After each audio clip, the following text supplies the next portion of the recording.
Bonjour et bienvenue sur le tout premier épisode de la vidéo La Vigne au Vin pour Savoie Saveur, le blog. L'idée de ce blog et surtout donc de ces vidéos, c'est de vous montrer le travail des vignerons et des viticulteurs dans les vignes jusqu'à la bouteille que vous trouvez sur vos tables, le vin. Donc il faut savoir que ce travail est très long, on va essayer de vous le montrer en plusieurs vidéos. Chaque épisode vous montrera une spécificité du travail de la vigne ou de la transformation du vin. Nous essayerons de faire cette mini-série tout au long de l'année, donc on commence aujourd'hui, épisode numéro 1, la taille de la vigne.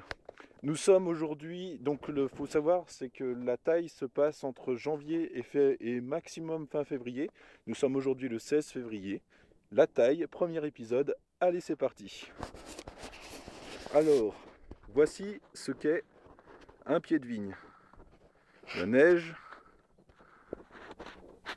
toutes ces parties du corps qui s'appellent le cep et donc tout ce schmilblick de bois, de sarment, qu'on appelle donc sarment, qui vont être les futurs bois pour l'année prochaine. Alors, comment tailler tout ça? On taille exactement comme un arbre, c'est-à-dire avec un sécateur, toujours le plus fidèle ami du viticulteur. Et l'idée du taillage, c'est de garder un seul bois de tout ce fourbi. De garder un, deux, voire même des fois 3 bois.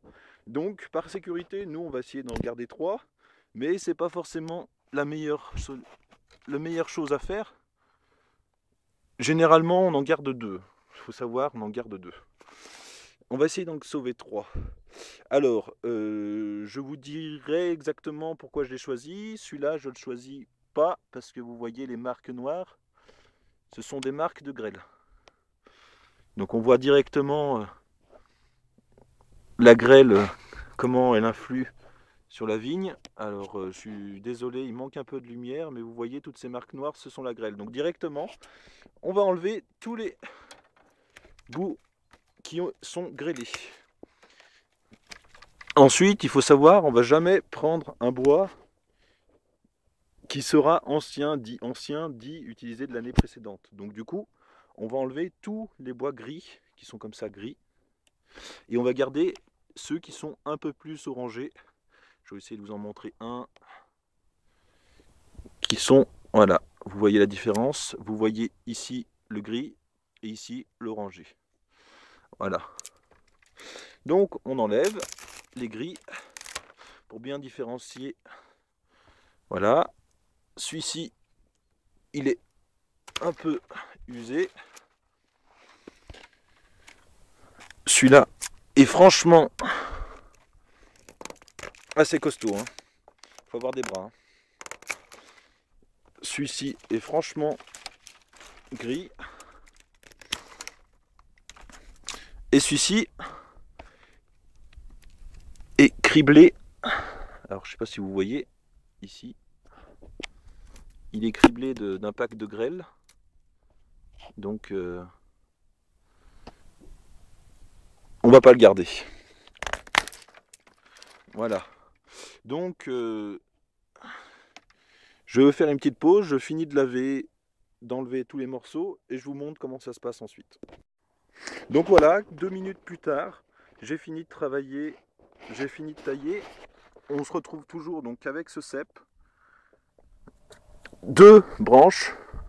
J'avais dit que j'essayais d'en garder 3. Malheureusement, la grêle n'a pas permis de faire ça. Regardez bien, j'ai taillé au bout légèrement biseau. C'est pour que quand la sève va arriver, c'est-à-dire d'ici 2 mois, au lieu de cicatriser au plat, la sève va couler le long et ça va permettre une meilleure cicatrisation. Une deuxième chose, la longueur. On compte en nœuds, généralement, c'est entre 7 et 8. Dans notre cas, en tout cas. D'autres font plus court, d'autres font plus long.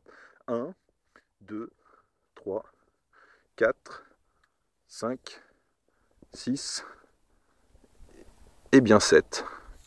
Donc 7 nœuds qui vont être les 7 bourgeons de l'année. Et c'est à partir de ces bourgeons-là que toute l'année en vigne va se jouer. Donc voilà, première vidéo, le taillage, la première fois. Sachez que le déblotage se passe juste après. Dans une autre vidéo, on vous expliquera exactement ce que c'est. Et ensuite, on essayera au mois de mars de vous expliquer comment se passe l'attachage et ainsi de suite tout au long de l'année. Merci, au revoir.